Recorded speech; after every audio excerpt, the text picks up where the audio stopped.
convention room, hall B, together.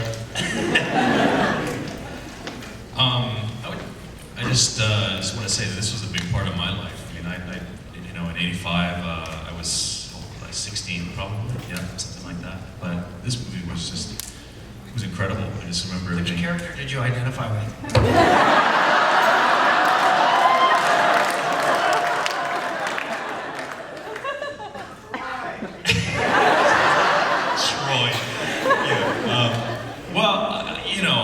Your character was amazing, but I will say this, I mean, up until that point, there weren't a lot of portrayals of Asian Americans that were positive. So seeing Jonathan Caquan's portrayal of Data was, to me, really exciting to see that. So I would probably say totally incompetent. Yeah.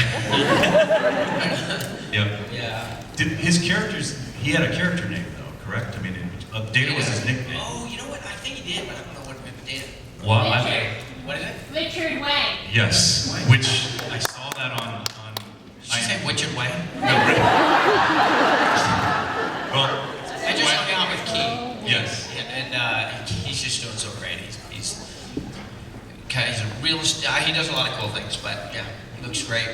Well, what's crazy is that when I was going in for my one of my 4th or 5th auditions for Star Trek Voyager, he was walking out of the casting office. So I was like, oh my God. Well, first I said, short round, short round.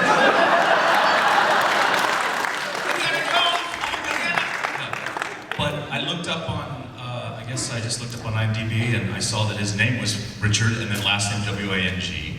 And that is actually my birth certificate name. So that was that blew me away. I was looking at that going, oh!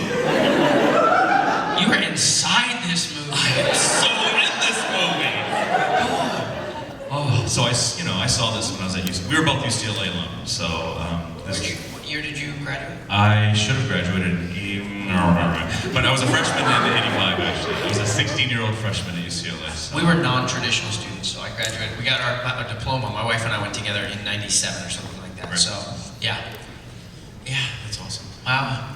It's got so much heart. It's got so much heart. I just watched it. The whole last 15 minutes is people hugging and kissing and crying. Can you imagine an action movie now where like that, or a big kids movie where, you know, usually you get a moment where there's a look between the parent. I mean, we get on those rocks and, you know, it's just so beautiful and it's so, now it looks older to me now. It looks, I don't know if it's just Convention Hall C or whatever, but it looks like a perfectly preserved time capsule to me. One thing that I didn't remember from the second viewing, which was interesting, is that you and Data, the actor that played Data, Jonathan, you guys are skipping like towards the house. I mean, was that your choice? Arm in arm, you guys are skipping when you're going to when you're first looking at the map, and it's just only you two are skipping, and nobody else is skipping. Was that a director note? Did Donner say, hey, you guys skip together? Or did you guys go, we're gonna skip together? I think we just did that. I do not recall any, had I been given that instruction, I'm sure I would not have liked it. But we were having a great day out there. It was beautiful, and you know, the bikes were fun. I think, no, it would have felt weird to be counting paces out because it was really far away. It was long, so I think it was our way of just kind of like, hey, you know, yeah, Skippy. We're skipping. Skippy. I haven't really focused on that before, but if we do a Goonies reunion, we should skip to. You should. Right? Corey Feldman and Jeff Cohen, they can skip together. You can skip with Jonathan. So. Yeah, people can skip with whoever they want to skip with. You're the czar of skipping. No, I'm just trying to help it out here. We have some microphones here, don't we, for questions? Okay, so if you guys have questions, come on up. Don't be shy, please. Over here. Hello. Yes, I was wondering how much of your own stunts you guys were allowed to do, like a water slide, things like that? The water slides in particular, they were adamant that the actors not do it, that it be stunt doubles. And by the way, apropos of the skipping thing, we had female stunt doubles because they were smaller. Mine had tough hands though, I don't know if you can see that. See, I actually just bumped into her like son or daughter-in-law or something. But anyhow, they built on stage 20. It was an amazing structure, these water slides, and you know, it was the talk of the town, really. Before the pirate ship set and stage was revealed, we had this thing. And of course, the kids, all you want to do is, you know, want to go on the slide. No, you can't go on it, you can't go on it. And then finally, at some point, they sort of realized, like, it's not satisfying to just see the, you know, just see the bodies going down. So we got word that we were going to get to do it. It was a pretty good day. But then they didn't really let us do it. Like, they had a mat that the camera guy was on, and then we were kind of, I don't know, like seesaw, teeter-totter, like anchored to the camera person. And so we went that, it was like we were having to babysit the camera guy all the way down the thing. And the one cameraman hit his eye, kind of cut his eye when he was doing that.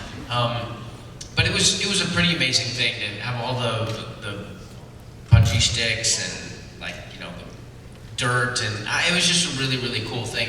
And the big thing was the, have you guys heard the Dick Donner story, like, practical joke story? No. Generally, people like you who come out on a Friday night to watch a movie in this condition know things that other people don't know. I'm sure I'm not covering the same ground.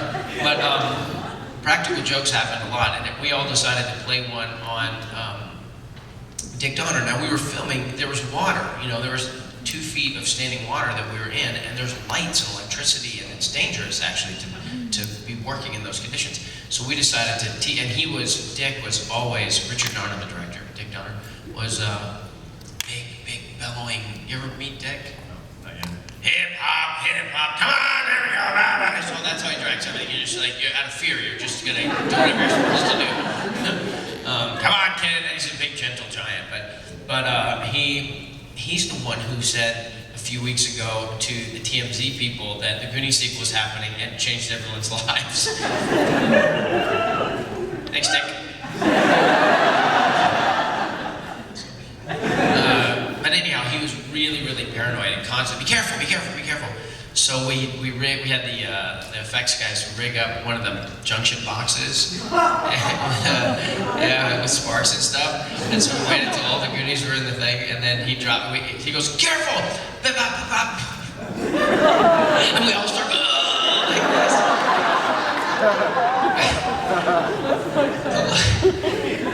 It's like you wish you wouldn't have played the practical joke, because the look on his face, it really did arrest his heart and his mind. He was already great beforehand, but he was like, I'm sure, he's in his late 70s now, I'm sure we scrubbed some years off there. But anyhow, that was pretty funny. That's what they get for not letting us actually ride the thing. But other stunts, you know,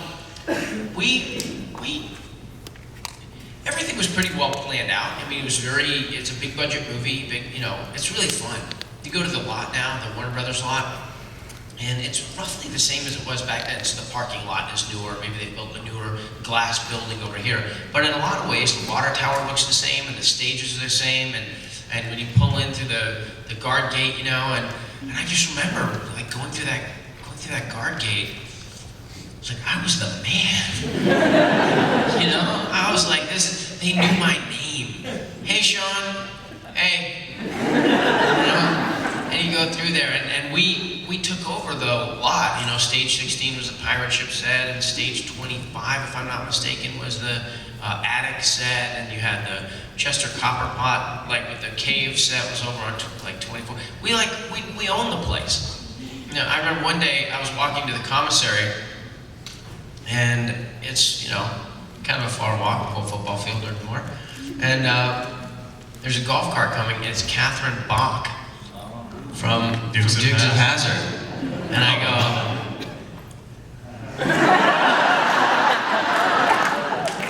and she was in her Daisy Dukes.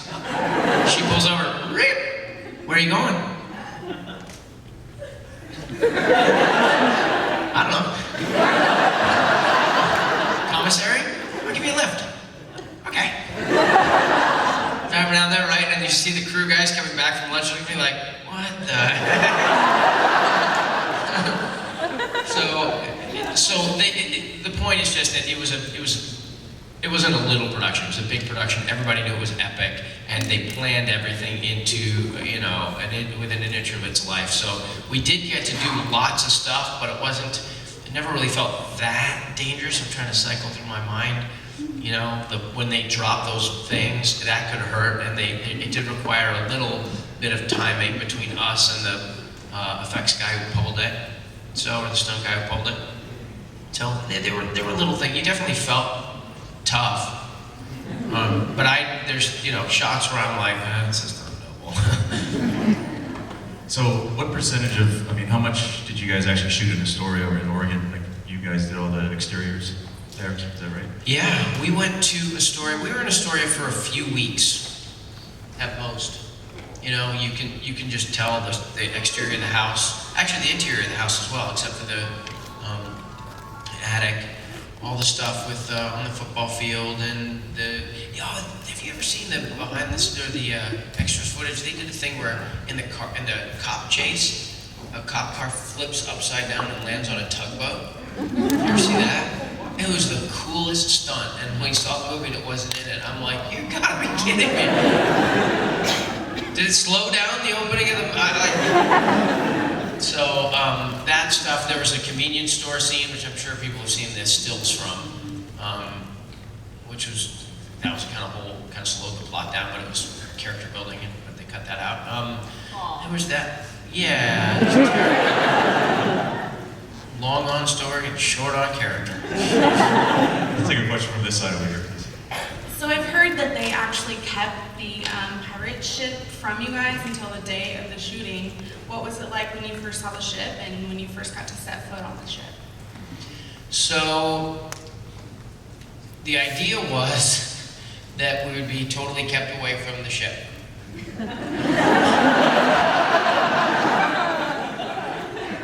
And I've heard rumors about maybe Corey saw it, maybe he didn't. I don't know about any of the others.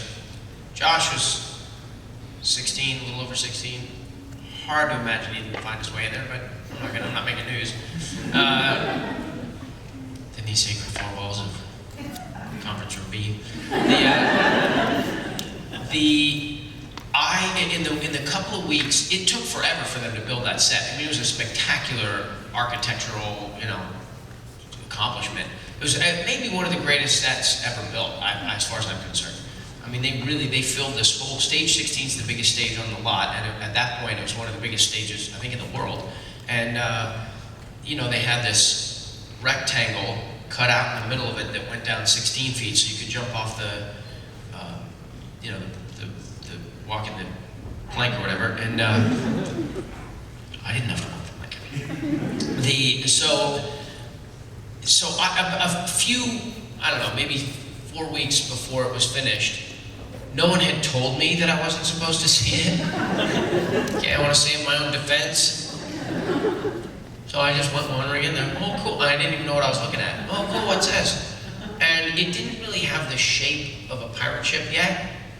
You could just tell that the way the whole stage was being kind of shaped for the water to come in and all this. And someone was describing it to me. Okay, Sean, you gotta come back. So I walked out, and apparently my friend Mark Marshall, I don't know who it was that approached him, but somebody came up to him and said, if he saw anything, you're fired. Not so funny for the guy who wants his job like the next day. So anyhow, that's when I kind of got wind that, oh, I guess we're not supposed to see it. Okay, whatever. It didn't, okay, so then the big day comes, and I think there's 7 of us. I think they had like 8 movie cameras, and they built a platform in the middle. Okay, so the water slide comes in here, we land in the water. The pirate ship is over here. The big pit that you can go down in is here. You follow me? Okay. And they built a platform to put the cameras on. And you know, they're big, bulky, you know, movie cameras, 35mm movie cameras. You need a focus puller and a loader and the operator, and like, you know, so there's all these people kind of bunched on this little, you know, thing, obscuring the view of the ship. But anyhow, so they march us backwards. They kind of duck march us back down the thing. And we've all been instructed, okay, you're not going to do anything. When we give you the word, you're going to go up under the water. And then when it happens, And we're all like, okay. So, it takes them forever. It took forever. I don't know, I mean, it was like they were loading the cameras, they were doing camera tests, somebody had to go out and get a drink. I don't know what it was, but it took forever. We're standing there. You know, a minute seems like an hour when you're 12, and so it was an hour, so it seemed like 12 hours. So, was my math right on that? Just kidding, see what I did there? Sorry, terrible. I was using my throat today. So offended. I know, it's awful. I'm going to hell, you should be fine. Asian math hell, you're going right there. Just like blazing abacus, you know? So anyhow, so we go underwater, and you know when, raise your hand if there's children in here. Are there children? Yeah, okay, I see children, okay. So anyhow, when I'm going generic. When a surprise has been blown, that you're not supposed to have blown. If somebody was going to get you a present and you know what the present is before they get you, and you have to act surprised. That's what I was doing. Some good acting, that look at my face, whatever, you know, and you really wanted them, you knew they were going to do more than one take. The point is, at 12 years old, we were pretty sophisticated. So this idea of capturing the nuanced thing and they'd never imagine it, I never really bought that. You know, I thought it was a sweet idea that they'd want to do that, but we, you know, 6 months into the shoot, we knew when they say action and cut, you know, you get your wardrobe done, we're like professionals now, right? You know, you see the pirate ship, oh my God, look at the pirate ship. so anyhow, I had not seen its fully rendered shipness.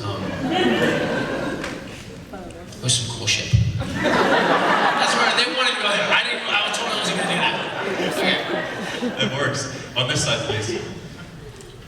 One of my favorite movies of all time is about the Notre Dame football walk-on, Rudy. And I was wondering if you could share a few memories from that set, and if you, what kind of experiences you had with the real historical guy who went through it at Notre Dame. Dan? Dan Rudy. It's funny to think of him as a historical figure because he's like, I don't know, he's like right over there or something. But it was an amazing experience. It was, you know, arguably even with Lord of the Rings and with this incredible cultural, you know, thing that is the Goonies. I think, you know, if I walked outside and got hit by a bus, I guess it depends on what poster was on the side of the bus, but if I got hit by a bus, they'd show a clip from Rudy, so it's arguably the defining part of my life. And my wife was from Indiana, right just west of South Bend. We got married just before I got the part, and her grandma had said, "You want to come to Indiana and make a movie?" And I was like, "Grandma, it doesn't really work that way." And then I had to say, like, "Grandma, you were right." So it was pretty cool. It wasn't a set, it was all shot on location, you know, the Whiting, Illinois stuff where the mill things were. I was raised, you know, the son of Patty Duke and Sean Astin. You guys know who Patty Duke is, my mom?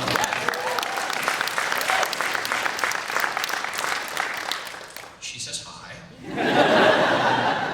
So, you know, second generation performer, but also, you know, we grew up in Westwood, right near UCLA. My parents tried to keep us in a pretty, you know, even state of mind. We didn't have, you know, we didn't live in a mansion. There weren't cars. Like, if they made a lot of money, I don't know where it went. We certainly didn't want for anything, but we didn't live like spoiled kids, I don't think. But somehow, you know, we lived in that community, you know, but somehow in my heart, I don't know why. I don't know what it is about my musculature. I don't know what it is about my, you know, IQ or my mental acuity, but I'm like a working class guy. I just feel working class in my bones. I wish I didn't. I'd love to know what some of them upper crust people are thinking.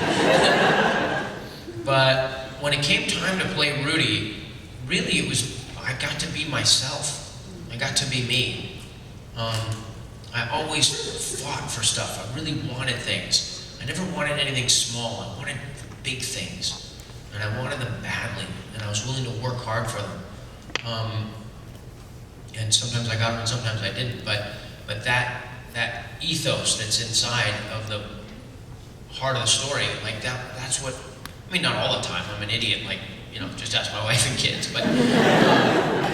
But you know, we all have lots of parts of us that we can focus on. And that opportunity to do Rudy was to take that piece of myself and glorify it, and then have it be, you know, kind of permanently rendered. So I can never be too far away from understanding what's possible within me, because I did that movie and people reflected back to me all the time. Notre Dame was the canvas. Sacking the quarterback in front of, you know, 58,000 screaming Irish fans was awesome. It had been written. I mean, I knew it was going to happen, but they cheered all the same, and I sacked that guy all the same, and it was pretty great. So I could go on for hours, but I see that there's a lot of people. So. Yep. Will you tell us about the kissing scene with Andy? I mean, was that just awesome or what?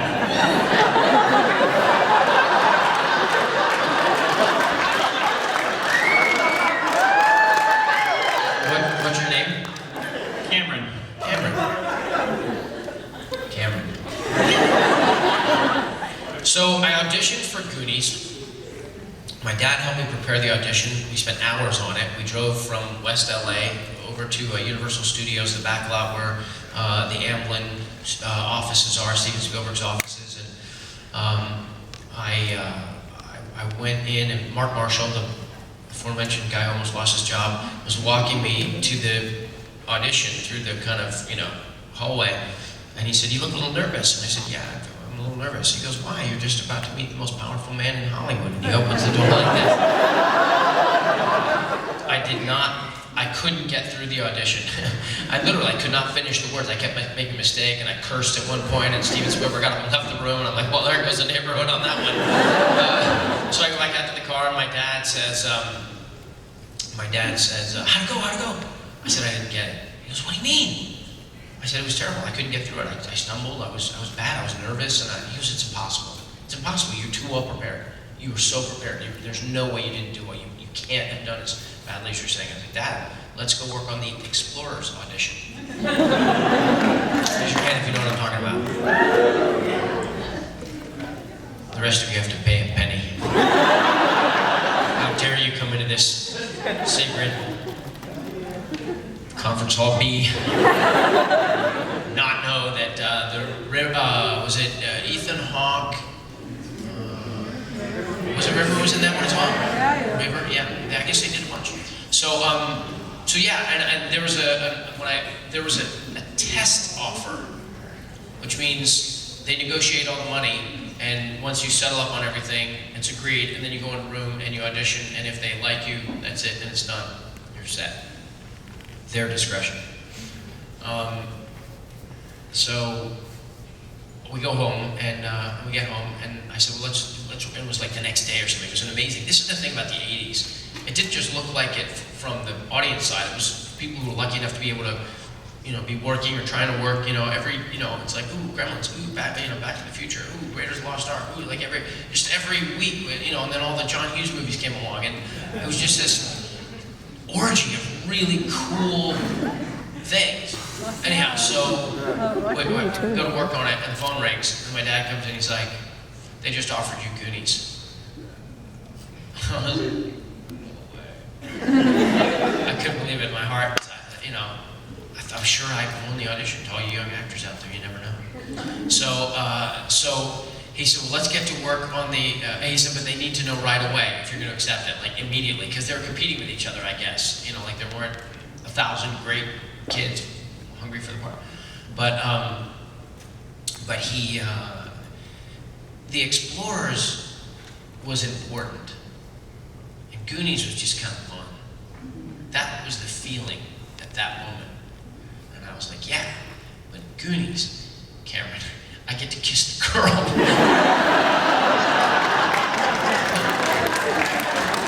And that's a important lot, right?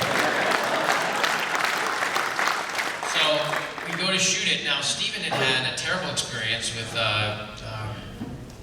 Henry Thomas on the set of E.T., where in the wonderful scene where he's letting the frogs loose and the doors are wide open and the wind is blowing, he grabs, I don't know the actress's name, the blonde girl, he steps on the big kid, lifts him up, and he just plants a kiss on her. And apparently afterwards he went, gross! And she went, and off to the thing, he was crying, so it was a big, and if it happens with Steven, it might as well happen, it's a galactic error, It's like, no one will ever not know that happened. So even though he wasn't directing the movie, Dick Donner was directing it, there were certain sequences that he would come in and he would kind of direct second unit and sort of take it over. And he insisted that he direct that moment. So he had the stage cleared. Like, what's going on? They didn't talk to you. A lot of times when you do things with your kids, talk to your kids. This is the problem with this story. They don't know. I didn't know what was happening. I knew the lights were dark. Everybody was gone. There were 3 people in there. I thought, I'm getting fired. I didn't know what to think. I didn't know what was happening. So we get there. I know what's happening. I've been waiting for this moment, Okay, ready? So we get ready to do it, and he's like, now, Sean, are you okay? I was like, yeah. Carrie, are you okay? She was like, yeah. Like, okay. So we shoot it. It was a great kiss.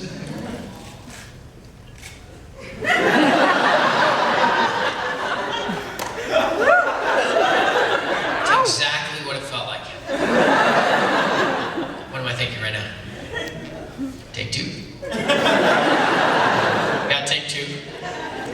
I think we only got 2 takes out of it. There might have been a third, but at that point I was just sort of drunk with the glory of the spoils of war. It was just so funny that Steven would think that I wouldn't be into it. Because Cameron, who's not much older than 12, knows. It's the bee's knees. Thanks, Cameron. You got to kiss the older girl too, right? She was Carrie Ramsey? No. Carrie, I don't know, but Carrie Reed was. Carrie, she was like 4 years older than you was. Oh yeah. Which was pretty cool. I could hit.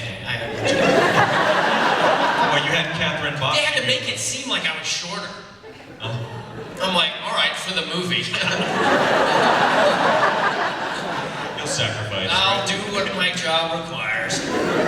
Let's grab a question on this side, please. Should I put my hand on the small of her back? Too much. Went too far. Okay, so, with like the asthma inhaler, I'm wondering, was that like a real prop, or did they not fill it and use like a thing, or was it like a real inhaler? It's a good question. What's your name? Betsy? Betsy. Have you ever used an inhaler? No. No.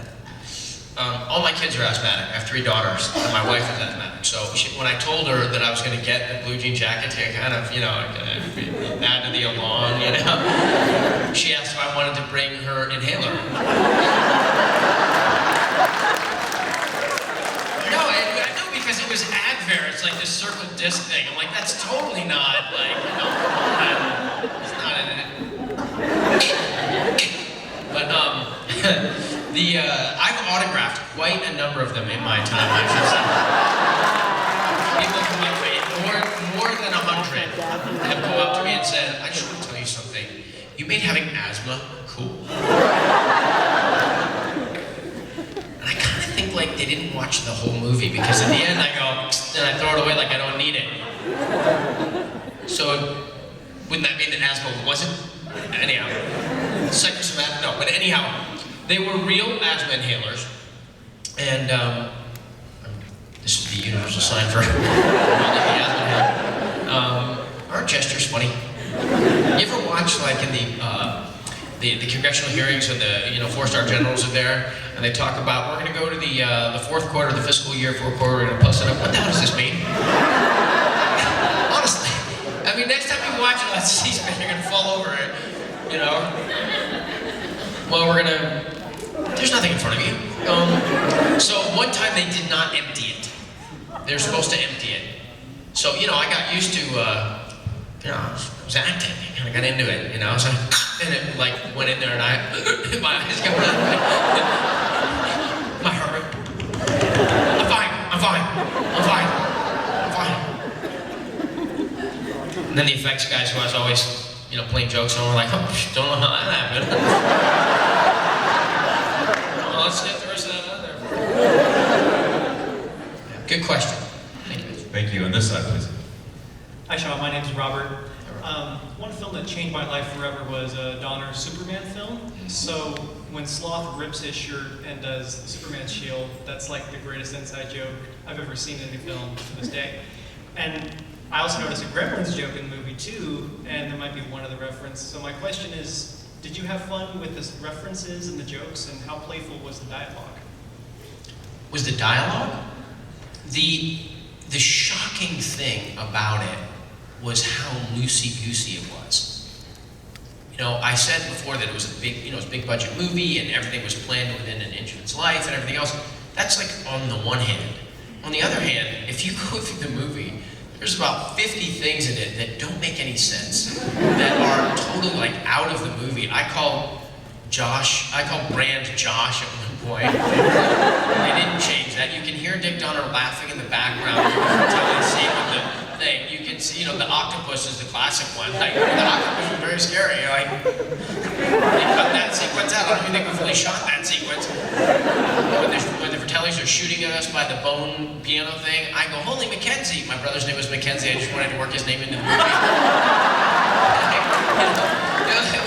It was the level of free spirit and that kind of thing. I mean, Dan Colesgrove, the first assistant director, and Dick Donner are the two guys on the ATVs at the end. Oh, them the Goobers, you know, whatever. That's those guys. There's all the people, the people who come up, all the parents and stuff. The guy in the trench coat, who was, I guess, Andy's father. He was my guardian, Peppy. He was my guy because I wasn't with my parents. I had to have a legal adult kind of, you know, minding me. And hard job. Hard job. I was like butter on a hot griddle. He'd look at me and he'd go, "Did you eat sugar like 7 minutes ago?" What? Why? Huh? What? Where's your belt? I always forgot my belt. Always forgot my belt. Where's your belt? To this day. He'll call me out of the blue. In New Zealand, you know, and the phones were like a brick kind of thing. Like this. Sean, you got your belt on? Like, hobbits don't wear belts. But the inside jokeriness of it all was so just delicious. You just felt like anything was possible. The only reason you wouldn't do it is if it just didn't work, not because you shouldn't. Yeah, it's pretty special. That's part of the reason I think it's hard for the sequel to find its way to reality. Because how do you do both? How do you do that wonder and magic and, you know, innocence and just the music? I'm listening to music at the end of the movie. They don't do music like that in the movies. I mean, it's so good. You just have people walking out of a van, but you feel like more alive somehow. Oh, I was going to say, Chunk's dad was Nick McLean, the cinematographer. Who else was in there? Was it Mouth's or Steph's mom was Rhoda Fine. Rhoda Fine and Jack Tice were our set teachers. You know, it was literally like, hey, Bob, you want to be an ambulance driver? Great, you're an ambulance driver. Well, did you know that for the rest of time, everywhere you go, for the rest of your life, were you in the Goonies? You're the ambulance driver? That's unbelievable. That's so cool. Sloth was played by Joe Matuzak, the NFL defensive end, who passed away way earlier than he should have, probably 4 years after the premiere, correct? 89, I think, is when he passed away. The premiere? When it came out in the theater. No, it came out right away. No, he died. He saw the movie. He was at the premiere for the movie and everything. But he passed away a few years later. Yeah, 2 years later after the premiere. Yeah. Right. And also Mama Fratelli. Anne Ramsey. She passed. Yeah. Do you have any funny stories or anything to talk about those two actors? Yeah. Well, the one thing about Anne is, God, she was beautiful.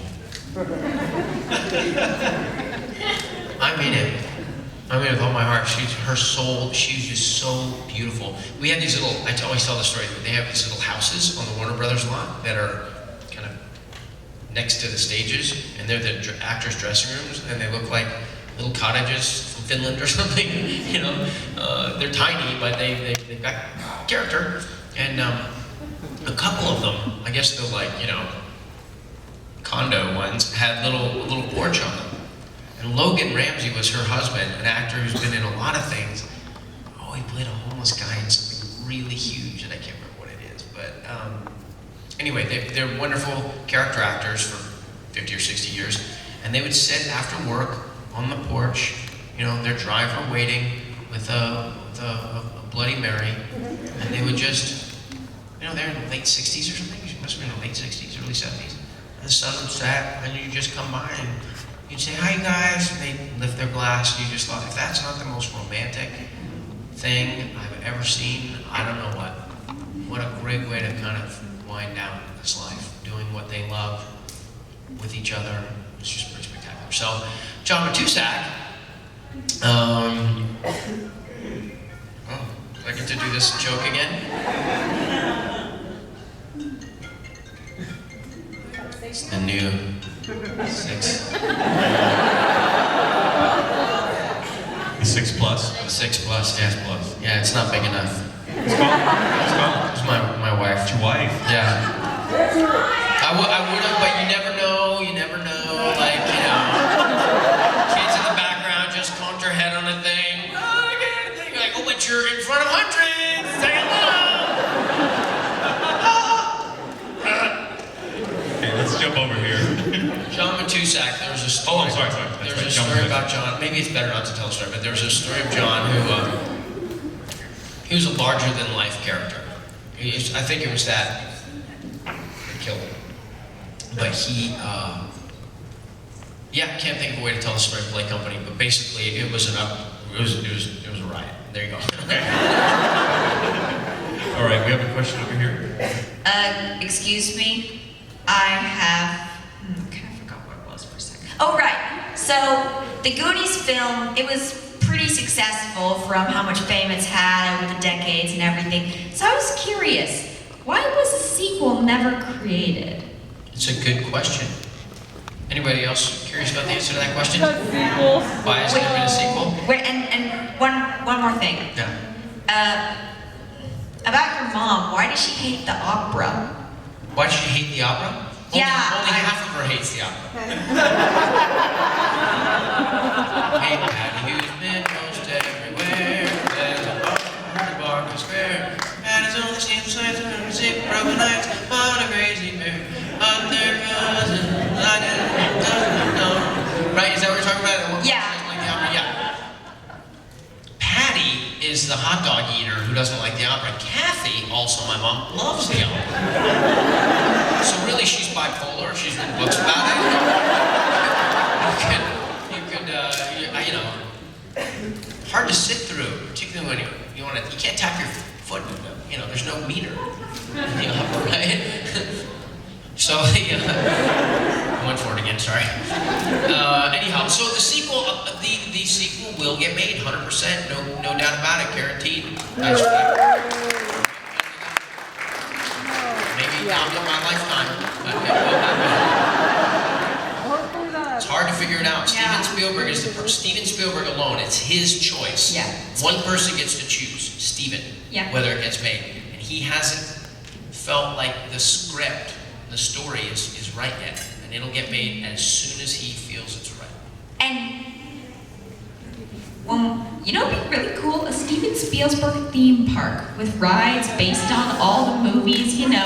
And you'd have an area for the Goonies, you have, you know, an area for E.T. Close Encounters of the Third Kind, you'd have an Indiana Jones area. It would just be awesome, don't you? I'm not going on the 1941. You know, the carousel, remember? It goes, it's a runaway, what do they call that? Not a carousel, but a Ferris wheel. Yeah, runaway Ferris. I'm not going on that one. But I would go on the Duel ride. I don't know if you guys ever saw Duel. It was one of his first and best ones. Yeah. And Tales from the Crypt, airplane ride with the amazing stories for the Charles and cartoons, I could play this game with you, girlfriend. Okay, we have time for one other question, so sorry for everyone else here. No, you do this. Yes. Speed round. Everybody asks. Okay, speed round though. All right, quick. So, as a child, how easy was it to stay in character on set?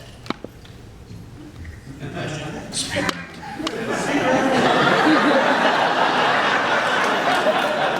Hi, I'm Sean Astin. It was really easy to stay in. No. And yours? Were there all the weapons in the movie props? Cool. And here. I was going to say, I absolutely love you as Samwise Gamgee, and I was going to ask if you were going to come to Astoria this next summer for the 30-year Goonie. Get that one? Okay. Next. Sorry. 2 questions, Mr. Astin. Oh, you're pushing it. One, have you been back to Astoria since the film? And have you ever been in touch with your other cast members since then? Okay. We're here. Is anyone? Okay.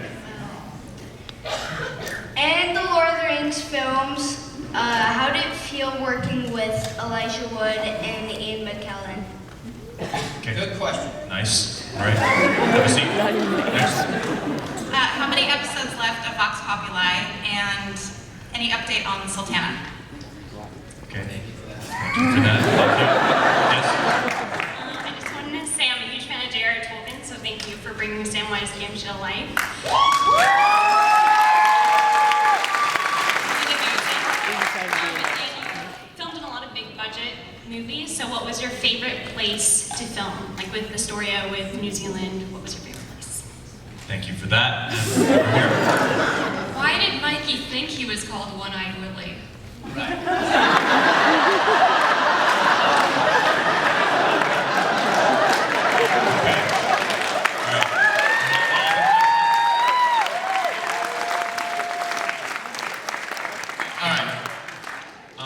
I think the real question there is, why did a bunch of men tell a bunch of young boys that was funny? I honestly never really gave it much thought until now. Maybe the reason they can't do a sequel is they can't come up with anything funnier than that. Staying in character, we were playing ourselves, I would say, largely with the kids. So I think pretty much, sometimes it was hard to keep a straight face if things were funny. Sometimes when you're really tired and you're a kid and you're doing something and you have to act as though everything's going along, it's a little hard to not be tired when you're tired. But we stayed in character. Okay, were they real weapons? I need to know your security clearance. I think the guns that the Fratelli shot might have been, they use what they call a half load or a quarter load, which is they put blanks in and they put only so much not powder, but whatever it is, charge in it. But I think, and they usually take the firing pin out of it, but sometimes those are real guns. So, and sometimes they're not. And they have a whole elaborate safety thing in place about who handles the weapons, and everybody on the set knows about it, and there's a clearance thing and all that sort of good stuff. So the swords, though, were very sharp. They may not have been official weapons, but you could get a nasty infection. Astoria, 30 years. Keep waiting to see what Warner Brothers are going to do. Are you out there, Warner Brothers? Astoria is calling. And they mean business. I have been back several times. I always love it going back there. I went back for one of the houses. You can go to everybody knows, you can go to the house, and the previous owner would allow people to get married in there. People would have their Goonies wedding. Like on the holodeck or whatever. Yeah. There you go. That's so kind of you. Not to be confused with the Lido deck. I was Love boat. Okay. Speed round. Okay. Sorry. Cast contact. Cast contact. Oh, yeah, like I said, I just saw Key. and he's doing great. I see Corey all the time. Billy Boyd, I saw Billy a couple conventions. Everybody sees everybody, just not with the kind of regularity that you'd think. But every time we see each other, and I mean this across all dimensions, bring it home. But across all the movies and everything else, Memphis Belle with Matthew Modine and Eric Stoltz and all the movies that I've done. I can't think of a single movie where if I saw somebody, I'd be like, ugh, I don't want to see that person. And there's various functions, sometimes within the industry, sometimes randomly, and a few people I think keep up really kind of regular relationships. I think the other hobbits are pretty tight with each other, like all the time. They're afraid I'm gonna eat all the potatoes. In my crowd. Vox Populi, thanks for asking. My radio show, political radio show. We're coming down the stretch on our second season, the one that was fully funded by our Kickstarter backers. Thank you all. We have, I think, about 6 episodes left. 5, 6, 7 episodes. The last episode is meant to be election night, and we just did an episode on Obama, like just kind of evaluating the Obama administration, and now it's gonna be all Congress, all midterms for the next 4 or 5 episodes. So thank you for asking about that. The Sultana is underway. The interviews continue. Sultana is a story of the worst maritime disaster in American history, and it was just after the Civil War, like minutes after the Civil War, and a steamboat sank 8 miles north of Mississippi under terrible conditions, and 1,100 people died. And so there's a documentary being made of it, and I helped spearhead a Kickstarter campaign to raise money to finish the film. So it's no news other than, steady she goes. Favorite place? Nautical joke not right there. Didn't mean it like that. Favorite place? The Zen answer is wherever I am. But, you'd be hard pressed to look anywhere other than New Zealand when talking about the most spectacular places you've been on planet Earth. And to be able to, work on the top of an active volcano or fly helicopters to these, uncharted mountaintops and work in the fjord lands, and it was pretty breathtaking. And everybody knows now you can all go to New Zealand on a plane with hobbits on the side of it. And, so with that, I can answer that question. There's so many different answers, but I think the biggest kind of catch-all would have to be New Zealand. You guys, tell me we couldn't have done this for another 2 hours if this guy was such a killjoy over here.